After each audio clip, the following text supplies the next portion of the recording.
بسم الله الرحمن الرحيم.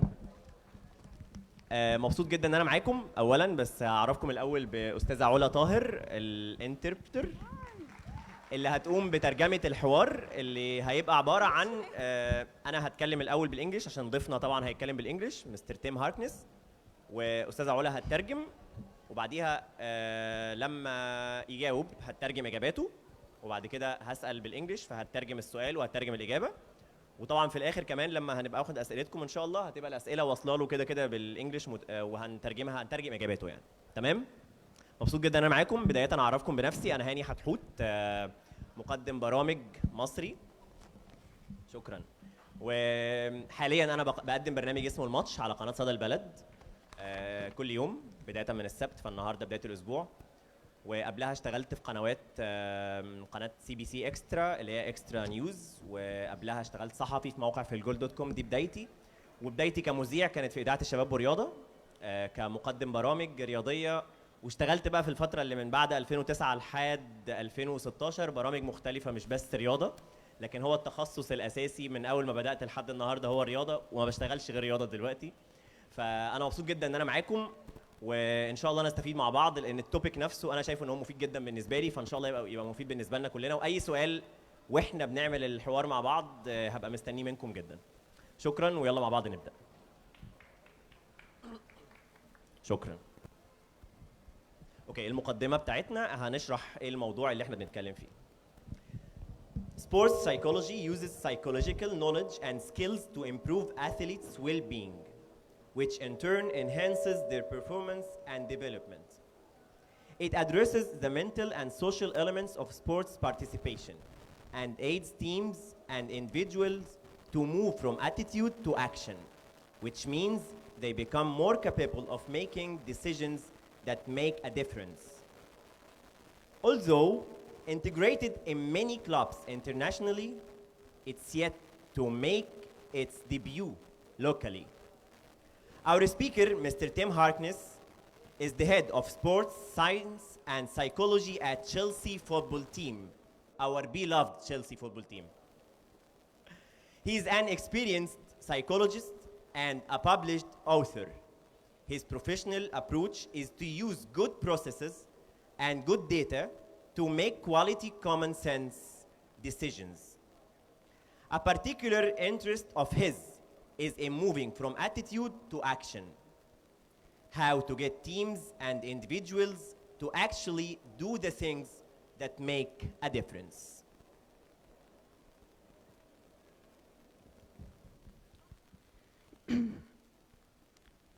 يستخدم علم نفس الرياضة للمعرفة النفسية والمهارات لتحسين صحة الرياضي، والتي ينعكس دورها في تعزيز الأداء وتطوره.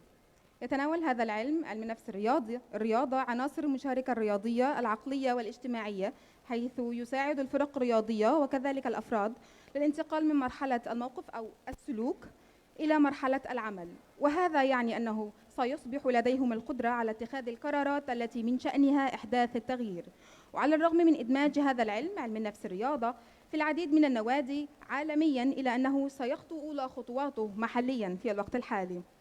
متحدثنا اليوم السيد تيم هاركنس، رئيس علم الرياضة والنفس في نادي تشيلسي المحبوب، نادي تشيلسي الرياضي المحبوب، فهو عالم نفسي ذو خبرة واسعة ومؤلف أيضاً.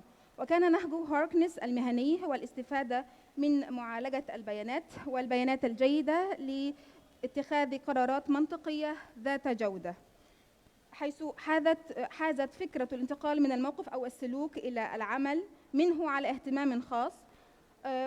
وسنتناول الطريقة أو كيفية أو كيف سيتمكن الأندية والفرق وكذلك الأفراد من فعل الأشياء التي من شأنها إحداث تغير ملحوظ.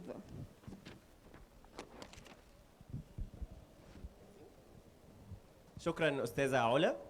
دلوقتي هنبدأ. Mr. Tim, we are very happy having you here. First of all, I'm a huge Chelsea fan, and I think some of my friends That's are. good. Thank you very much. So we are very happy having you, and inshallah we'll get some good information and data about sports psychology. And what I want firstly to ask is, what is sports psychology and what are the different specializations of sports psychologists? Well, I think any sport is about action. So the sport I work in the most often is football, but I've worked in cricket, and a great Egyptian sport is squash, and squash is actually my own sport. It's a sport I play myself, and all of those sports revolve around actions, behaviors, and performing skills. But what a sports psychologist is interested in is the decisions, the attitudes, the motivation, and the focus that lie beneath the actions. And we're trying to create the ideal internal state to produce the optimal external actions. Okay, we will get the translation and then we'll go for the next question. Yes, so the specializations, I think maybe one of the areas where sports psychology began, and in fact there's some really good work being done by a colleague of mine, Abhinav Bindra, who was an Indian Olympic gold medalist. And he's moved from being an Olympic athlete to being very interested in the mental health and the general well-being of Olympic athletes. And I would say the first specialization of a sports psychologist and the first job of a sports psychologist is to look after the well-being of the athletes. Because, for sure, you can look at an athlete's life and it's glamorous and you can think it's well paid. Case for everybody. Secondly, there are definitely challenges. It's a stressful environment, a competitive environment, and you're always under pressure. So the first job of a sports psychologist is to look after health of the athletes. But then would be other jobs as well. So a role that also gets played is actually to spend a lot of time working with coaches. So you might actually be the person who advises the coach, and the coach has the direct relationship with the athlete. Then I would say a third specialization is when the sports psychologist works with an athlete specifically around sports skills. And I used to do this myself quite a lot when I worked in the field of golf, which is really about executing a very technical skill under pressure. That was my interest at the time, was having long and detailed conversations with an athlete about how he does a particular thing. And then finally, I think there's another specialization where athletes are taught how to recover properly. So it's about managing sleep cycle, relaxing, coping with, and just learn to calm their bodies either during a sporting contest or after a sporting contest. Perfect. We'll get the translation, Mr. Tim.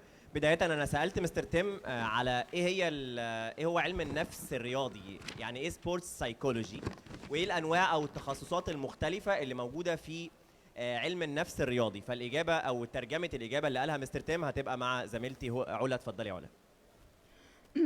ما هو علم نفس الرياضة وما هي اختصاصات علم نفس الرياضة المختلفة؟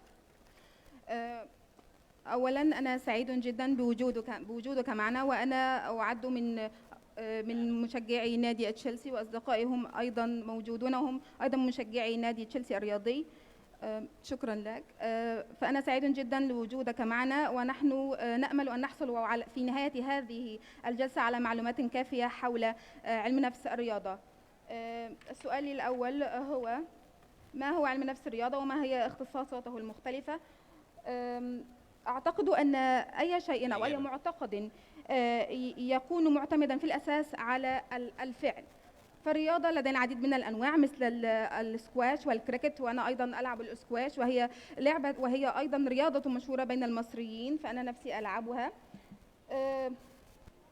فلدينا على سبيل المثال لعبة الكريكت، فتتمحور حول المهارات ومهارات الأداء وكيفية التصرف في وقت قصير.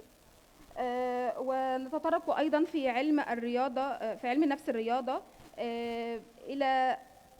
إلى 3 نقاط مهمة، وهي اتخاذ القرارات والمواقف والسلوك، والتركيز عند اتخاذ القرارات في المواقف طبقا لسلوك الأفراد أو اللاعبين.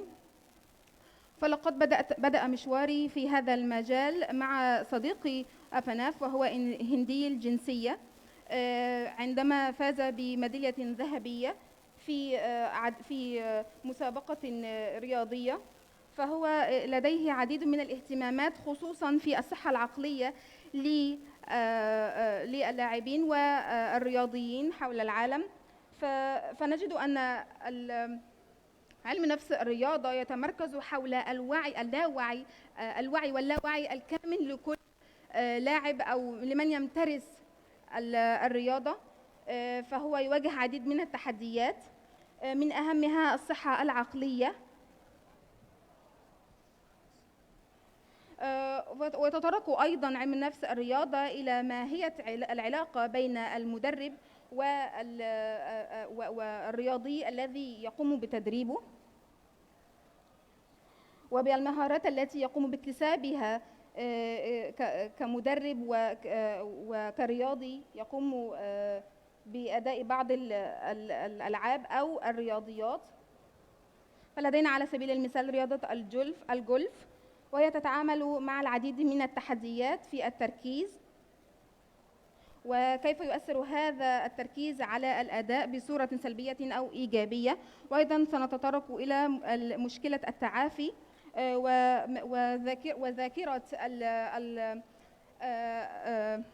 العضل في جسم الإنسان، وأيضا مشاكل كيفية الحصول على الهدوء الجسدي قبل الهدوء النفسي، وهذا كل شيء. نعم. طيب أنا هروح معاكم لنقطة مهمة جدا مع مستر تيم. مستر تيم, we are back and we are still happy having you here. Well, as a sports presenter and very interested in football, and my friends are very interested in football, we usually see before games and after the games, maybe some footballers are trending on Twitter, on Facebook, or on Instagram by their names. Sometimes they are trending because they are being attacked. Sometimes they are trending because people are very happy with the performance they have done during the game. So how do you deal with this? A player who is being attacked by 1,000 comments of people attacking him, or a player who is being, people are happy with his performance and everybody is saying, wow, wow, wow. Is there difference in dealing with this, and how do you deal with this? Yes, you know, a very important question, and a feature of the modern world, that players get a lot of attention. And, you know, my one answer to that would be the footballer Michael Owen, who played for Liverpool, Real Madrid, and Manchester United. He once said, if I walk into my own living room and my family start booing me, then I'm going to get upset. And I thought that was quite an interesting answer, because what he's saying is he knows which opinions he values and he knows which opinions to take less seriously. And I do think one of the challenges for athletes, but it's not only a challenge for athletes, it's a challenge for anybody in the modern world. And I think any young person who engages on social media, it's a difficult environment, because we get extreme responses to our opinions, to ourselves and our performances, and we get responses that are not necessarily the opinions of experts. So while it's always very pleasant to get positive feedback, it's very pleasant to get praise, we've got to be very careful to whether or not we want to play that game at all. And this is something I would encourage any athlete or any young person to do, is to be very careful about taking the feedback that they get from social media seriously. And my argument to the person would be that we only want considered opinions. And the opinions that are expressed over social media are generally opinions that are expressed without a lot of information, necessarily without a lot of expertise. So for sure, I want to know what other people think of me. I want to know other people's opinions of my ideas. I want to know other people's opinions of my performance. But I want those opinions to be based on expertise and knowledge. And I will have a preference to listen to those opinions that are based on expertise. And that is exactly what I would encourage an athlete to do. And that is exactly what I would encourage any young person who's involved in social media to do also. Perfect. We'll get the translation. Mr. Tim. Sure. اوكي انا بدايه انا سالت مستر تيم على نقطه مهمه جدا، وهي نقطه ان انت ممكن بعد ماتش معين بتتفرج عليه تلاقي اسم لعيب من الفريق اللي انت بتشجعه او الفريق اللي كان بيلعب الماتش ترندنج على تويتر او على فيسبوك او على انستجرام. تخش على الترند ده معناه انه الاكثر متابعه او اللي الناس اتكلمت عليه، نلاقي لعيب معين الناس بتهاجمه جامد جدا بتعليقات قويه جدا، تعليقات بتهاجمه بعنف، في احيانا بيبقى فيه خروج عن النص وشتايم. والناحيه الثانيه ممكن نلاقي لعيب بعد ماتش الناس بتشيد بيه بكثافه، بتتكلم على انه قد ايه عمل ماتش كويس. بساله على ايه مدى تاثير ده على الحالتين، سواء واحد انتقد بعنف او واحد اشيد بيه بكثافه. فبقول هو ازاي بيتعامل مع اللعيب بعد الموقف ده، اللعيب اللي اتهاجم قوي او اللعيب اللي تم الاشاده بيه قوي. فكانت اجابته هتقولها لنا الاستاذه علا دلوقتي. أعتقد أن هذا سؤال مهم جدا، فإن الجميع من المشاهدين أو المشجعين يعطون اللاعبين اهتماما جما. سأسرد قصة عن لاعب في مانشستر يونايتد والتي سأستفيد منها، أن ما يعول اهتمام الشخص هو كيفية استقباله وكيفية تقييمه للآراء التي تمنح له أو التي تقال عنه، وما هي الآراء التي يقوم بطرحها أيضا أرضا، وما هي الآراء التي يقوم بأخذها والعمل عليها. فنجد أن الرياضيون هم من يقوم الناس بنقدهم وبإعطاء آراء حولهم، وليس الرياضيون فقط، ولكن أيضا كل منا قد يقوم أحد بانتقاده أو بإدلاء رأي عنه،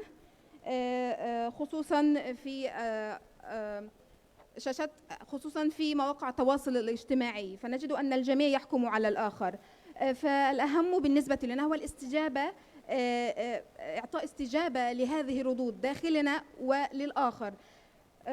فإن آراء الآخرين هو شيء هام جدا كما نعتقد، ولكن السؤال هو لماذا يعطي كل أحد منا اهتماما جما بأخذ رأي عن نفسه مرضي؟ فأشجع كل من يقوم بإعطاء هذا الأمر أهمية أن يكون حريصا في أخذ هذا الرأي من أشياء تعطي رأيها بجدية، وليس مواقع التواصل الاجتماعي.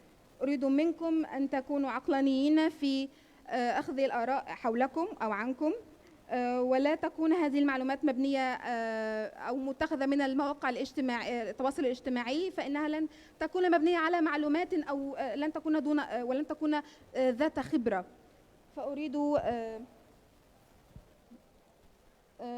فأنا أنصح بهذا، أن نأخذ معلوماتنا ممن هم ذو خبرة ويدرون ما يقولون في آرائهم عنا. شكرا. Mr. Tim, we are back. Great. Thank you for waiting. We're sorry for this. Mr. Tim, can you please give us some examples of common challenges faced by players which require applying sports psychology? Or to be more accurate, as a Chelsea fan, I'm very interested in knowing the night before the game against Manchester City in the final Champions League last season, how did you deal with the players who are maybe all of them or most of them are playing the final Champions League for the first time in their lives? Yes. Well, I'm afraid I can't give specific information about any client. Yes. So I'm afraid I can't answer that question specifically, as interesting as it is. But I can speak generally about how an athlete would want to prepare for any competition. Yes. And I've spoken to players before Olympic finals. I've spoken to players before World Championship squash matches, for example. And you know, I think there are a couple of things. The one thing that we would want the player to be is we would want the player to be at the right level of have the right energy level. And this is quite important because if the player doesn't have enough energy, they won't be sufficiently focused or motivated or strong in the competition. But if the player has too much energy, they could become anxious, tense, or make mistakes. So one of the things that you've got to do with the athlete is make sure that they're at the right point of not too much, but not too little. And the way we do that, particularly with a big event like an Olympic final or a football final, World Cup final, something like that, is strangely enough, we make sure that the player has the event in perspective. And there's a famous example right now for those of you who are Formula One fans.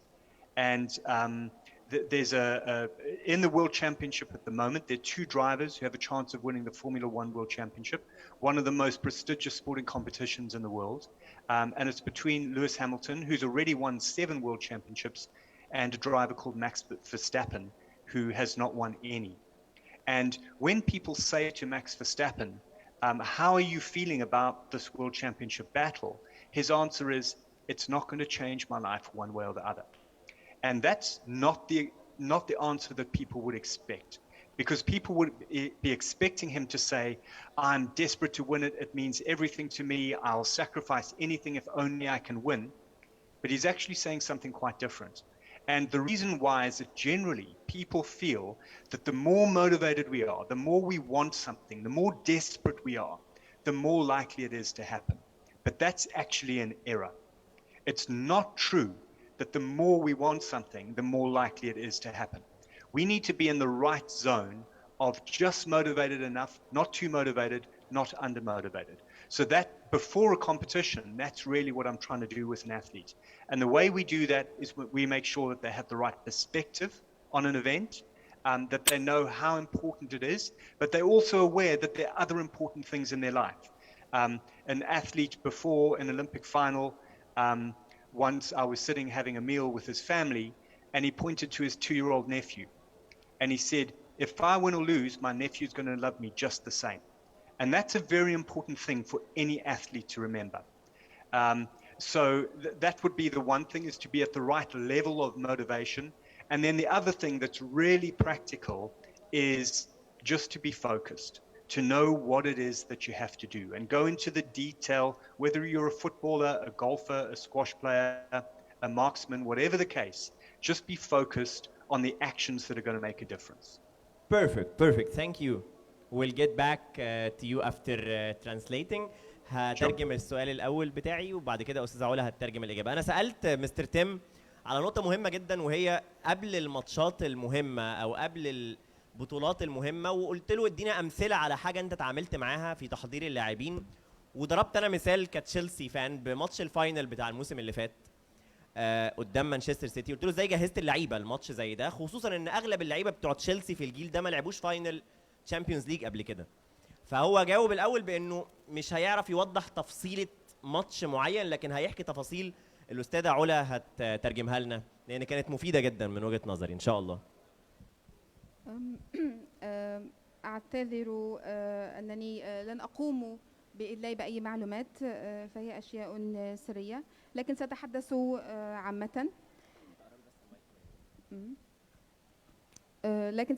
عامة. عن أي رياضي يقوم بدخول في أي مسابقة وعن كيفية استعداده قبل المسابقة. فلقد عملت مع العديد من الرياضيون في نهائيات بطولات عالمية، فهناك شيء عام لكل اللاعبون أن يدركوه، وهو أنه لا بد أن يكون اللاعب على المستوى الصحيح من الطاقة الكاملة، ويكون كامل التركيز ومتحفزا وقويا أثناء المسابقة التي يقوم باللعب فيها. فمن الممكن أن يصيب أو يخطئ أي لاعب في أثناء المسابقة، ولكن لابد عدم تعنيفه عند أداء بعض الأخطاء، ولا بد من أداء جميع المتطلبات التي يجب أن يفعلها الرياضي. فكل مقياس لكل نقطة أو متطلب هناك ما يكون متجاوزا عن الحد أو ما هو أقل الحد. فكيفية التوازن بين هذه الأمور هو ما يجب أن يفعله الرياضي. فلا يريد المستمع أن يعرف ما مر به البطل أو اللاعب، ولكن ما مر به سيبقى له وحده. فقد يمر بالعديد من التردد واليأس، إلى أنه من المؤكد أن يحصلوا في آخر الأمر معجزة. ففي الحقيقة أن كل شيء لا يحدث بين ليلة وضحاها. فلا بد من وقوف الفريق على أو الفرد أو اللاعب على المنظور الصحيح وتوحيد أهميته قبل المباراة. ولا بد أن يكون أيضا على مستوى صحيح من التحفيز والتركيز لمعرفة ما يجب فعله مما لا يجب فعله. فهذا يشمل جميع الرياضة مثل الاسكواش وكرة القدم والكريكت. فعليك التركيز فقط على ما هو مطلوب منك. شكرا أستاذة علا. Mr. Tim, we are back. Right. Well, what is the return on investment on integrating sports psychology within teams? I mean, the difference between the past, where there wasn't psychology in sports, and now in the present, where we're using this. Yes. You know, that's a hard question to answer precisely. And you know, one of the answers I give is when Roger Federer wins Wimbledon, nobody really asks who his coach is, because people are so interested in the athlete themselves. And I do believe that the athletes are the most important part of any equation. But I also think that certainly in some sports where there's a lot of money involved, it's an important investment to make. And I was working in the world of cricket a couple of years ago, and one of the things we were really focused on is we were saying a sports psychologist is not there to try and make you better. A sports psychologist is there to help you be at your best more often. And I think that can be tremendously valuable. And one of the things that you would want a sports psychologist to be in an organization is a common sense point of view to just solve some questions or solve some difficulties that a more technical coach kind of person may not look at. And I'll give you an example. I was working with a football team actually in Egypt, and we had a situation where the forwards in the team all spoke one language, the midfielders and the defenders all spoke a different language. And there was a criticism of the way that the team played, that there wasn't really this connection between the midfield and the forwards. And it seems terribly obvious from a human point of view that this was a literal lack of communication, because they were literally speaking, you know, Arabic and Portuguese. But I think sometimes the coaches are so used to solving coaching problems that you can have a really important and significant human problem and it just doesn't get picked up. And one of the things we did in that situation is we developed a vocabulary of 42 words that we thought were the most important 42 words in football, and everybody had to learn those words. So of those 42, I think around probably 34 were Arabic, and then maybe the remainder were Portuguese, and everybody had to learn those. So when somebody shouted the equivalent of pass or run or man on or time or whatever the case may be, everybody understood what they were saying. So that was a very simple solution. But I think it can just show that sometimes if you don't have these simple solutions, it can cost you a lot of performance and a lot of money. So, I wouldn't be able to answer with precision the question of what is the return on investment. But what I can say is I think a sports psychologist can hopefully stop some big mistakes being made, which can really cost performance and cost a lot of money. Well, what is this Egyptian team? Is it Al Ahly or Pyramids? I can't answer that. I'm sorry. I can't answer the details no of problem, the no teams that I problem. work with. We'll guess. We will guess. Me and my friends will guess. Okay. All right. Yes. Thank you. I'll translate, Mr. Tim. Sure. سألته على ايه العائد، يعني ايه العائد الاستثماري انك بتدفع فلوس في حد مسؤول عن العلم النفس مع اللاعبين ومع الفرقة. هل القصة فعلا بتجيب نتيجة انك بتحس ان اللي انت دفعته جاي لك بنتيجة مختلفة عن غيرك من اللي ما بيستخدمش اطباء نفسيين للاعيبتهم؟ وضربت مثال، يعني قلت له يعني ايه الفرق بين دلوقتي الناس اللي بتستخدم العلم النفس وزمان ما كانش فيه علم نفس في الرياضة يعني. فهو اجابته كانت حلوه قوي، لان هو اتكلم لما سالته السؤال الثاني في وسط اجابته على ان هو تعامل مع نادي مصري كان مشكلته الرئيسيه في انه لعيبه خط الوسط والدفاع بيتكلموا بالعربي ولعيبه خط الهجوم بيتكلموا برتغالي، فكان في مشكله في اللغه هتشرحها لنا علا. فكان في مشكله واضحه في اللغه، فده كان عامل كوميونيكيشن او اتصال صعب في الملعب ما بين اللاعبين وبعضهم.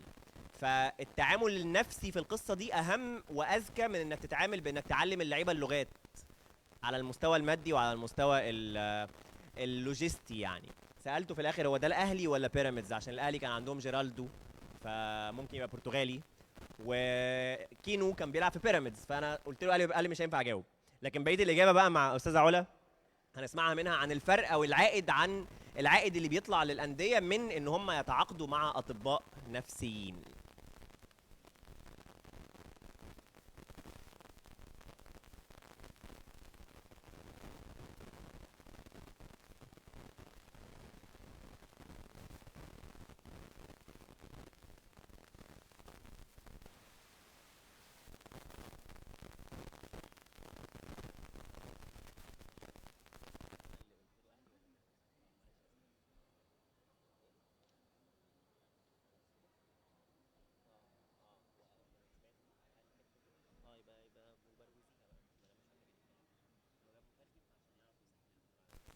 اوكي، الاجابه مع استاذه علا بخصوص السؤال اللي سالناه. لو فاكرين السؤال ولا كرره تاني؟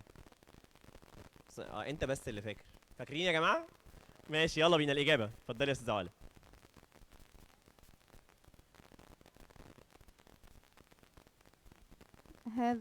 هذا سؤال مهم ودقيق للغاية. فأحد الإجابات التي قد حصلت عليها أن لا أحد يهتم بالمدرب الفني، ولكنهم مهتمون أكثر باللاعب الرياضي، فهو أهم ركن في المسابقة. وأعتقد أيضا أن علم نفس الرياضة قد يكون له أثر إيجابي على الرياضات التي تضر العديد من الأموال، التي أيضا تقوم بإدارة عجلة الاستثمار. فلقد كنت أعمل في مجال رياضة الكريكت منذ سنوات، فاكتشفت أن علم نفس الرياضة يساعدك على أن تكون شخصا أفضل. هذا هو أهم ركن رقين في هذا المفهوم. وأيضا ويساعدنا أيضا علم نفس الرياضة على الحصول على وجهة نظر منطقية، والتي قد تختلف من لاعب لآخر. فنقوم برجوعي إلى نقطتنا الرئيسية أن لا أحد يعطي اهتماما للمدرب الفني، ولكن يهتمون أكثر باللاعب أو الرياضي. فلقد قمت بالعمل في فريق في مصر فقد كان هناك مشكلة تواجه الفريق، فقد كان خط الهجوم يتحدث لغة البرتغال والمدافعين يتحدثون اللغة العربية، فكان هناك عنصر مفقود من التواصل، لم يكن هناك تواصل بين أعضاء الفريق، وهذا قد يصب على النتائج النهائية، أولا على الصحة النفسية لأن ليس هناك تواصل بين الأفراد، وأيضا أثر على نتائج الفريق.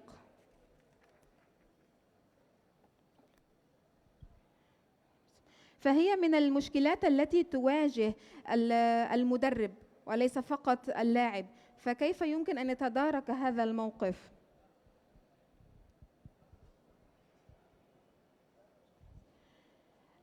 فهذه مشكلة وجدنا لها حل بسيط، وهي أننا أتينا بمترجم، ولكن في بعض الأحيان الأخرى لا نجد الحل سهلا، فقد تكون المشاكل أو المشكلات وخيمة ولا يجد لها حلا. فيعمل علم النفس الرياضة في محور العائد على الاستثمار أنها ستقوم بتقليل أو الحد من ارتكاب الأخطاء الجسيمة التي ستؤثر على العائدات. لا أستطيع أن أقول ما هو اسم الفريق جراء أسباب سرية. نعم. أوكي. ابدأوا جهزوا أسئلتكم عشان ده آخر سؤال هسأله، لو حد حابب يوجه سؤال لمستر تيم. مستر تيم, we are back and this is my last question before we get 2 or 3 questions from my friends and the audience. What I want to ask is how can a local team start the process of integrate the sports psychology? Okay, yes. So again, a very important question and a practical question. And I think one of the best ways that a sports psychologist can work, and in fact, one of the ways I do most of my work is through the coaches. So I spend much more time talking to the coaches than I would to any other member of staff or any member of the playing staff. And what that means is that it's actually very efficient to work with the coach when the coach is working with everybody else. So when a local team thinks of contracting with a psychologist, they don't have to budget necessarily for that psychologist to see every player for 5 hours each. They could simply budget initially for the psychologist to come and watch training, and for the psychologist to spend some time individually with the coach. After that, the psychologist can do a group session with the entire squad rather than working with individuals. So I think the point that I'm making is that you can actually achieve a lot of benefits with a relatively small amount of time. And obviously, the less time you're using the sports psychologist for, the more cost effective it becomes. So when I worked in cricket in India, I spent a lot of time working with coaches, and I spent a lot of time working with a team as a whole. And that just meant that my intervention was that much more efficient. You don't need to employ a sports psychologist full time. If you've got the budget for it, great, but you don't have to do that.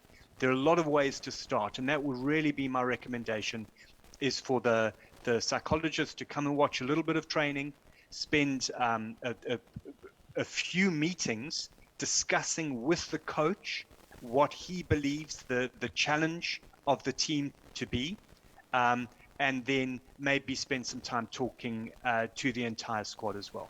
Perfect. Thank you. And after this translation, we will get some questions from Great. my friends. اوكي انا سالت مستر تيم على ازاي الانديه المصريه تبدا بقى تدخل ده، يعني تبدا تعتمد على ده بطريقه يعني تبدا بيها علشان تدريجيا تبدا تعتمد على القصه دي. وهو كانت اجابته اللي هتقولها لنا استاذه علا تحديدا يعني في قصه ان هو ازاي يقلل الوقت بتاع التعامل النفسي، ان هو يبدا يشتغل على المدرب لوحده، يفهم منه ايه التحديات اللي جايه او ايه البطولات المقبله عليه او ايه مشكلته مع عدد معين من اللاعبين، سواء في استيعابهم للافكار او في التعامل مع المباريات والبطولات. وبعد كده بعد ما يخلص قاعده مع المدرب لوحده، يروح يقعد مع اللاعبين كمجموعه، مش كل لاعب ولاعب. وده علشان انت لو عندك مشكله في انك الوقت او الفلوس، لكن هو الواقع انه برضو كل ما بتقلل وقت الاخصائي كل ما بتزيد التكلفه. فعلشان انت ما تبقاش بتاثر في العمليه، يعني تقعد مع المدرب لوحده تسمع منه، وبعد كده تقعد مع اللعيبه تشرح لهم اللي كان او تفهم منهم ايه المشكله اللي بتواجههم عشان تعمل الكونكشن، التواصل اللي حاصل. طبعا انا جاوبت اغلب الاجابه، لكن لو في اضافات ممكن علا تشرحها لنا يعني. هو حضرتك تقريبا جاوبت كل حاجه. لو في اضافه، بس لو ما فيش فنخش على اللي بعده. هو بيقول ان من المهم جدا ان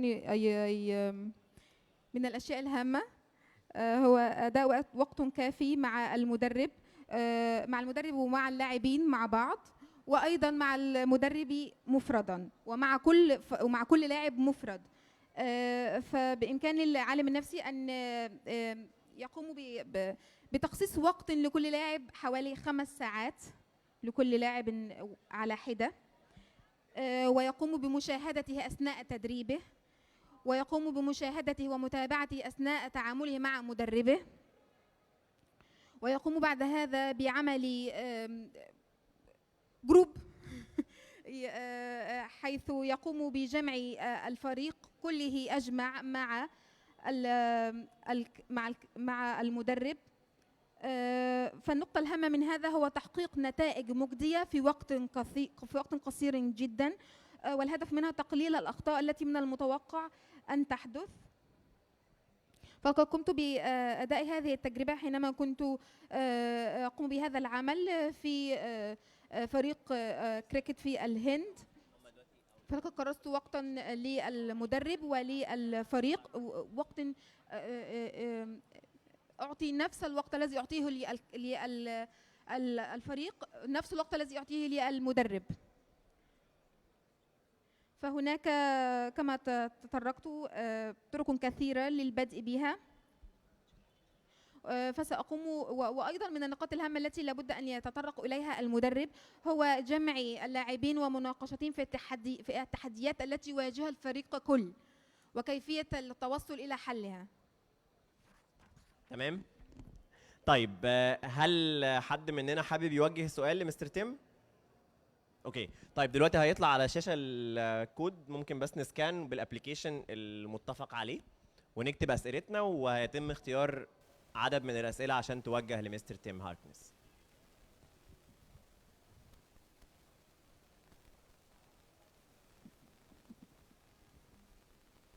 اسال السؤال بقى اللي اتكتب. اوكي. السؤال الاولاني من محمود بيقول مستر تيم. Hi. Hello. Okay. This question is from Mahmoud. He's asking if is sports psychology applied on young players, and if yes, what are the effects on it from a young age? Right. Well, you know, I've been in the privileged position to have worked with some athletes for a long time. So I think the first elite athlete that I worked with was a surfer, and I worked with him from the age of 13 until the age of 22, where he broke through into world-class surfing. And that has been an experience across tennis, across football, across golf as well. In terms of what you need to focus on, what I would find with young athletes is when athletes are really young, say up to the age of around 13, often they don't have worries. They just love the sport, they play the sport, they dream about the future, and they're not really anxious about anything, and they don't lack for motivation. But one of the things that can start to happen between the ages of 13 and 16, I used to find, is that the young athlete begins to be able to project their likely future. And I think every 10-year-old who plays football or squash or tennis, whatever it is, dreams that they're going to be the world champion one day. And that keeps them motivated. But when they become, say, 13, 14, 15 years old, they start to be able to anticipate their likely level. And this may or may not affect their motivation. In addition to which, when players generally become 15 or 16 years old, they become self-aware. And when you become self-aware, you can become more anxious. And you need to develop particular skills to cope with that anxiety. So what I would say is that young athletes have this beautiful innocence about them. They have this beautiful time of uncomplicated participation in sport. But that doesn't last. And there is this crucial time between 13 years to 16 years where it's really important that athletes learn how to motivate themselves and learn how to cope with anxiety. Because I used to see a lot of athletes dropping out of sport in between the ages of 16 and 18.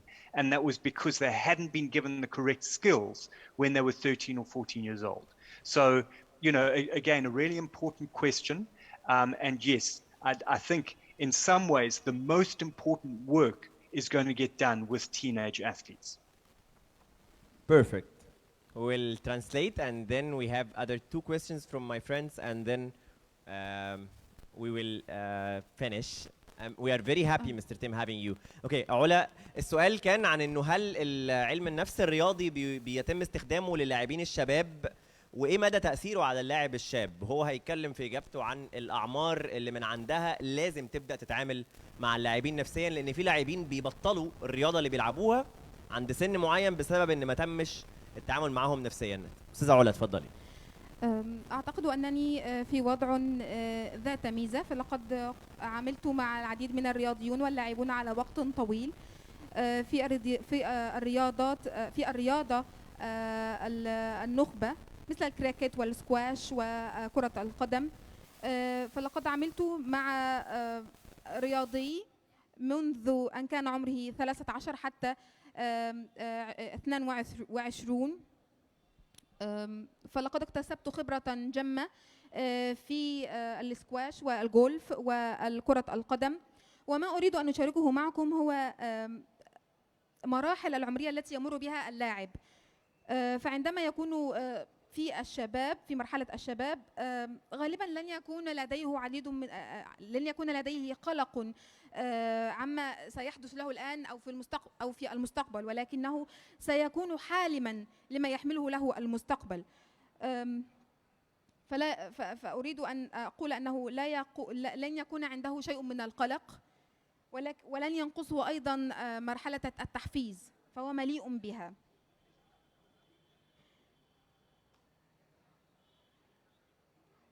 ومن ثم يقوم بتبني مشاعر تنبؤاته المستقبلية لكي يكون لاعبا بطلا. فأريد أيضا أن أضيف أن حينما يكون اللاعب عمره 16 أو 17 يكون مدركا، يحدث أنه في ذاته يحدث أنه يكون مدركا تماما لذاته وما هو مطلوب منه. وفي هذه المرحلة لابد أن يكون لديه العديد من المهارات التي تحارب القلق الذي يعتريه.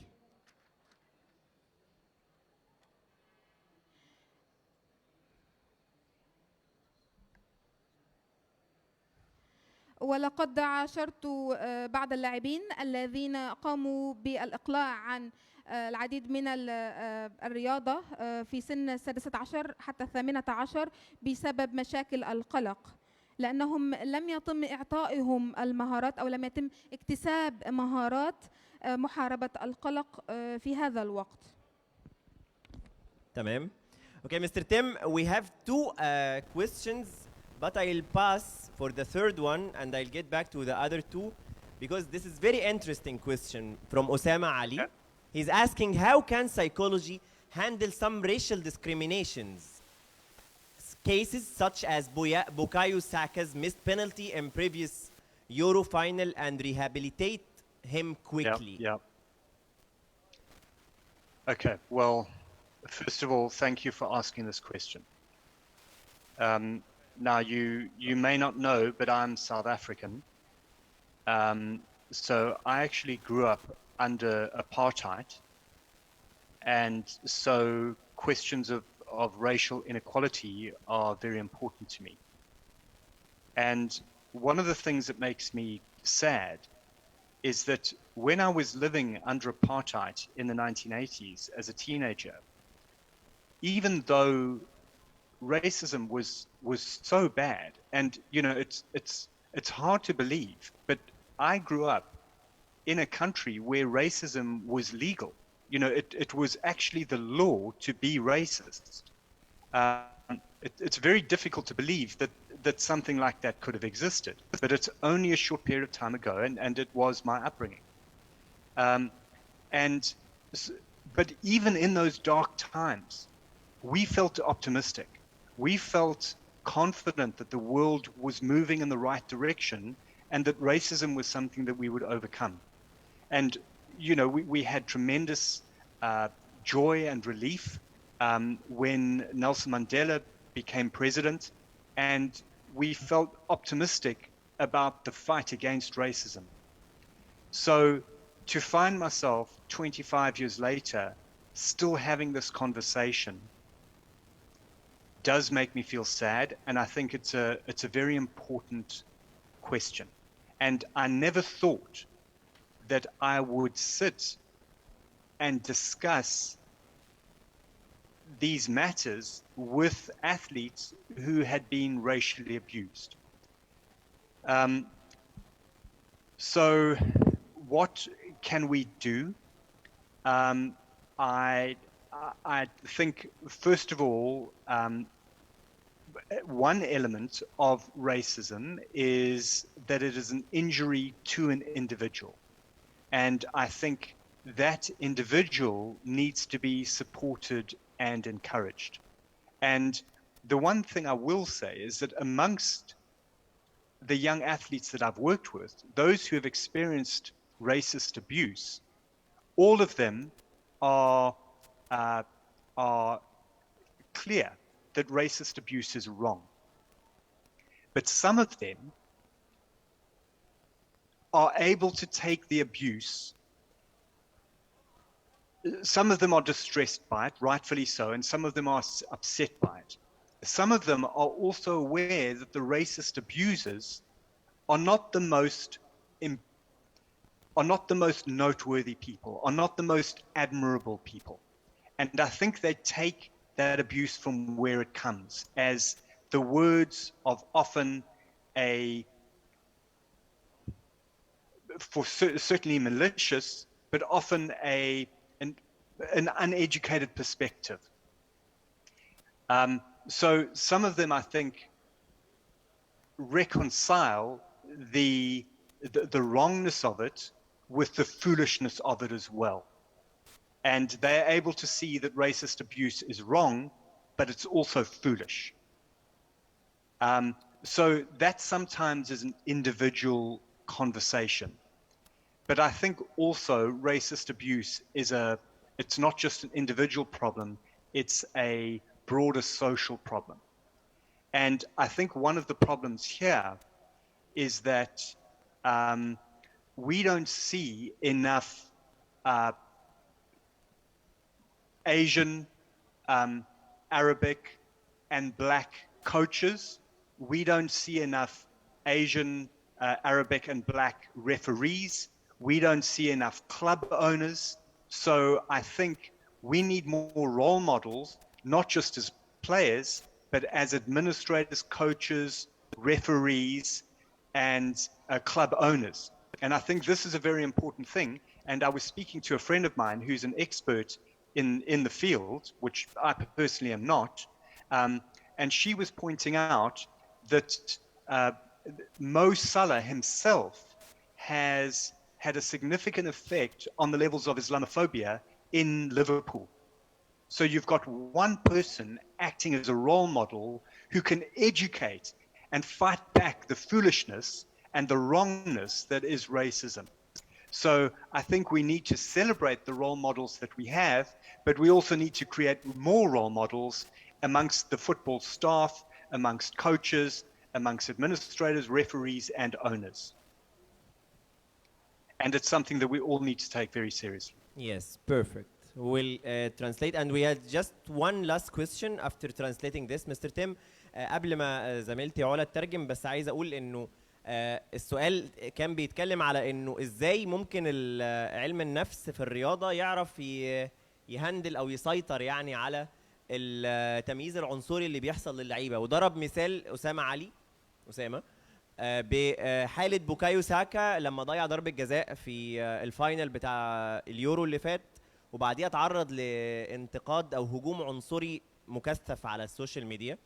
فمستر تيم جاوب بانه يعني الاول ادى مقدمه كده سريعه ان هو من جنوب افريقيا اساسا، فهو عارف كويس الضرر بتاع العنصريه، وعارف قد ايه في معاناه بتحصل للناس من العنصريه. دي كانت مقدمه طويله، ممكن نخش على الاجابه بعد كده لما بدا يجاوب النقطه الاخيره بتاعت ازاي بقى بيتم التعامل مع العنصريه اللي ممكن يتعرض ليها لاعب، وضرب مثال مهم بدور محمد صلاح في تقليل العنصريه اللي حصلت. علا اتفضلي. شكرا لهذا السؤال. فقد نشأت في جنوب أفريقيا، فكان هذا السؤال هو محور حياتي. فقد كنت أعيش عدم مساواة اجتماعية يحوطها التمييز العنصري، وهذا ما جعلني حزين جدا. فلقد قضيت مراهقتي في هذه المعاناة. فقد كانت بلدي تعاني من العنصرية، وكانت العنصرية هي شيء قانوني، وكان القانون يحمي المتعصبون العنصريون. ولكن بعد مرور الوقت اكتشفت أن العالم يذهب في محور آخر، محوره الصحيح. حينما اعتلى مانديلا رئيسا للبلاد أصبحت متفائلا لما يحدث، فلقد حارب العنصرية.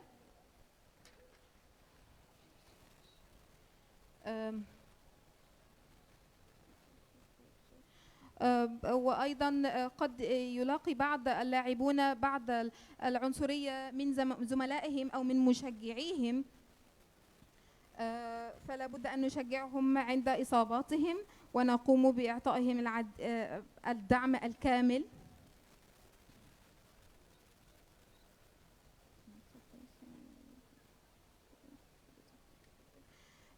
ولكن قد تتسم العنصرية بالحمق، وهذا ما سأصفه.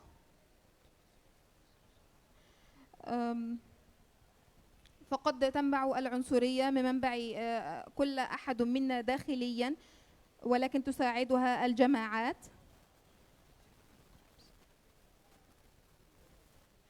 فقد يقوم البعض بمهاجمتك كونك عربي أو آسيوي أو أسود لون البشرة أفريقي. فدعوني أضرب مثالا. محمد صلاح كان ممن عانوا من الإسلاموفوبيا، اللي فوبيا الإسلام، فلقد حاربها بآدابه. فهو أحد اللاعبين المتعلمين المثقفين الذين قاموا بوقف هذا الحمق بين جميع الأطياف، بين جميع أطياف المجتمعات. تمام. طيب هو كمان في حل اضافه مستر تيم، بانه اصلا الحل مش بس عند الانديه، هو الحل عند الاتحادات نفسها. بمعنى انه زي ما انت بتسمح بان في لعيبه بيكونوا من المختلفين عن المجتمعات، يعني في انجلترا مثلا ممكن تلاقي لاعب افريقي او لاعب عربي او لاعب مسلم او لاعب اسيوي، فانت بتسمح بده. فمهم انك كمان تكتر من باقي العناصر، يعني يبقى في مدربين من المختلفين، في حكام من المختلفين، علشان تعود اللعيبه والجمهور ان هم بيشوفوا المختلفين عنهم بانتظام. فده هيفيدهم في ان هم مش هيحسوا بان انا مستغربك انت اسمر او انت مصري او انت عربي او انت اسيوي، فانا بتعامل معاك في حياتي العاديه، فبشوفك حكم، بشوفك كمدرب، بشوفك كمسؤول. فتدريجيا انا نفسي كواحد عنصري الاتيتيود بتاعي هيتغير. دي نقطه مهمه جدا نتكلم فيها مستر تيم. واخيرا هو علشان ناقص سؤال واحد بس انا معايا سؤالين، فهعمل فوت سريع جدا معاكم، واصحوا كده معايا ثانيتين. يعني السؤال بيتكلم على انه ادينا مثال حقيقي عن كان ليه اثر العلم النفس على تحقيق نتيجه او بطوله كبيره بسبب علم النفس. السؤال الثاني هو من صحفي بيقول ازاي انا ابدا ان انا اتعامل او ابدا ادرس علم النفس الرياضي عشان ابدا اشتغله. شايفين اني واحد؟ لو حد حابب السؤال الاولاني بتاع الصحفي اللي عايز يبدا يشتغل علم نفس يرفع ايديه. تمام. السؤال الثاني بقى لو حد عايز مثال حقيقي عن اثر علم النفس في النتائج. اعتقد ده اجابته مع اني كنت حابب السؤال التاني بس خلاص هناخد واحد منهم. اوكي يبقى عن السؤال مستر تيم. This is the last question. Right. I know. Sorry, before you ask it, can I make one more comment about the previous question? Yes, of course. Of course. And that is that, again, from my experience in South Africa, one of the ways that we chose in South Africa to overcome the effects of racism was to introduce affirmative action and to introduce quotas. And what that meant is that a certain number of jobs had to go to people who had been previously disadvantaged. And the reason why we had affirmative action and the reason why we had quotas is because it's all very well to talk the talk, but having numbers that you have to achieve where you have to give a certain number of jobs to previously disadvantaged people make sure the change actually happens. And I would suggest the same needs to happen in sport. Perfect. We'll translate this and then we'll ask you the last question, Mr. Tim. Thank you. هو كان عنده إضافة على الإجابة اللي فاتت بخصوص العنصرية وإزاي يتم التعامل معها نفسيا والإجابة مع علا. من خبراتي كأحد ممن تربوا في جنوب أفريقيا من أجل التغلب على العنصرية هو أن نقوم بمنح بعض الوظائف لمن تم إقصائهم في المجتمع. تمام. طيب السؤال الأخير بناء على التصويت الأعلى يعني كان للسؤال اللي هو بتاع النتيجة وأنا متأكد إنه مش هيدينا حاجة إجابة قوي لأن هو الحاجات دي بتبقى أسرار فهنندم إن إحنا سألنا السؤال ده بس يلا نسأله له. Mr. Tim, this is the last question. What is a real life example that sports psychology had a great effect on the pitch?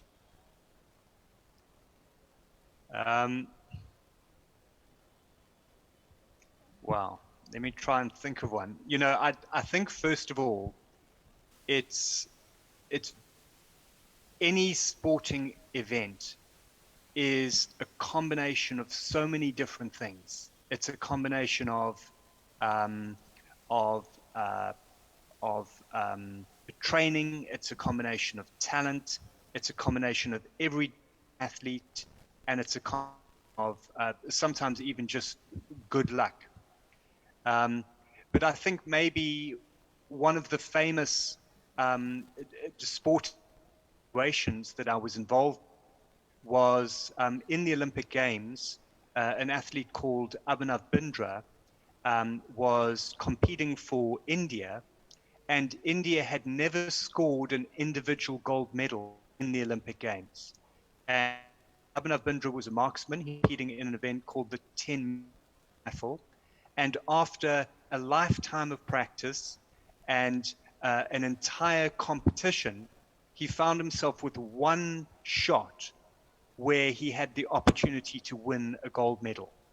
And you can imagine the enormous amount of pressure that he would be under, where he's conscious of the fact that he has devoted his entire life to this moment. His entire country, a country of 1 billion people, is watching him, all wanting him to achieve something that no one in their country has achieved before. And it all boils down to being focused and calm enough to pull a trigger and hit a target that is 10 meters away. And the interesting thing about this situation is that in air rifle, the margin for error, you're shooting at a target that is the size of a full stop. So it's less than 1 millimeter in diameter. And in fact, the best shots are not the shot where you just hit the target, it's where you hit the target with the absolute center of your pellet. And Abhinav Bindra found himself in this incredibly pressurized situation, a once-in-a-lifetime opportunity, and he fired his final shot, and he was 0.2 of a millimeter off perfect. And, you know, if ever I think of a single moment where somebody was able to take all of their confidence, all of their focus, all of their motivation, and turn it into a single moment of athletic perfection, that was probably it. Somebody hitting a target from 10 meters away with an accuracy of 0.2 millimeters. So that is a very happy memory for me. I have many happy memories, having spoken to many different athletes. Some of them are private.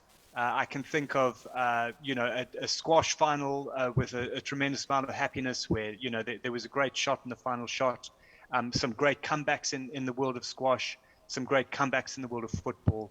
But you know, to me, that single moment of pulling a trigger and missing and hitting a target with 0.2 millimeters of margin for error, that's a very happy memory for me. Mr. Tim Harkness, the head of sports science and psychology at Chelsea Football Club, we were very happy having you here. Thank you for your time and best wishes. Thank you very much. Thanks a lot. See you soon inshallah. Thank you. Thank you. طيب Thank you for having هناخد طبعا الإجابة. هو أنا سألناه على السؤال الأخير اللي هو المثال الحقيقي اللي هو لقى تأثير علم النفس لما عمله على تحقيق نتيجة على أرض الواقع، والإجابة كانت تحديدا عن الهند وتحقيقها ميداليات، صح؟ طيب الإجابة مع علا، اتفضلي. نجد أن أي حدث رياضي يكون مكونا من مختلف العناصر كالتدريب والصبر والمدربون واللاعب الرياضي، وكذلك في بعض الأحيان بعض الحظ. ومن أهم الأمثلة التي سأستشهد بها وأبناف برنادا، وهو لاعب أولمبيات الذي كان يمثل الهند، ولم تفز الهند في السابق بأي ميدالية ذهبية، فلقد فاز ب10 ميداليات. فلقد قام بتسديد رميته تحت ضغط نفسي يفرضه عليه بلده. الملايين من بلاده لم يتمكنوا من تحقيق هذا الحلم، ولكنه كان واقفا في مكانه لتحقيقه، وقد تمكن من هذا في أقل من مسافة معينة. قد لم يتمكن من تسديد الهدف، ولكنه قام بهذا. فقد قام بتوجيه كل تركيزه في لحظة واحدة وتحويلها إلى حقيقة. ولكن لدي أيضا العديد من الأمثلة التي أعتقد أنني سعيد بكوني فردا في تحقيقها.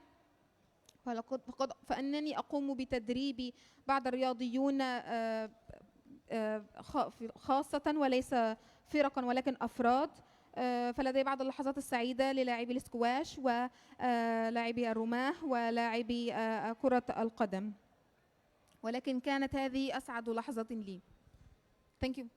شكرا علا طاهر على الترجمة، وانا بشكركم جدا على وجودكم في السيشن اللي فاتت. لكن السيشن اللي جايه مهمه جدا، هكون برضو بتشرف ان انا موجود معاكم فيها، وهي عن سوق الانتقالات. ايه اللي بيحصل في سوق الانتقالات من اول ما تبدا تتابع لعيب لحد ما تبدا مرحله انك تتعاقد معاه كنادي، وازاي تتكلم مع الانديه، وازاي تختار ان اللعيب ده تحديدا انت لازم تجيبه، واللعيب ده تحديدا لازم تعيره او تبيعه. دي نقطه هتبقى مهمه جدا مع ضيوفي اللي هيكونوا موجودين بعد ربع ساعه بالظبط مع بعض، سواء مستر مايكل ماركيفكا من شتوتجارت، وهنتكلم معاه اكيد عن مرموش، والنقطه الثانيه او مستر مارلون فاهي من تشيلسي، والاثنين بيعملان في مجال تحليل الاداء في مرحله الترانسفير ماركت. فبعد ربع ساعه بالظبط نلتقي. بشكركم جدا على وجودكم في الساعه اللي فاتت. بعد اذنكم.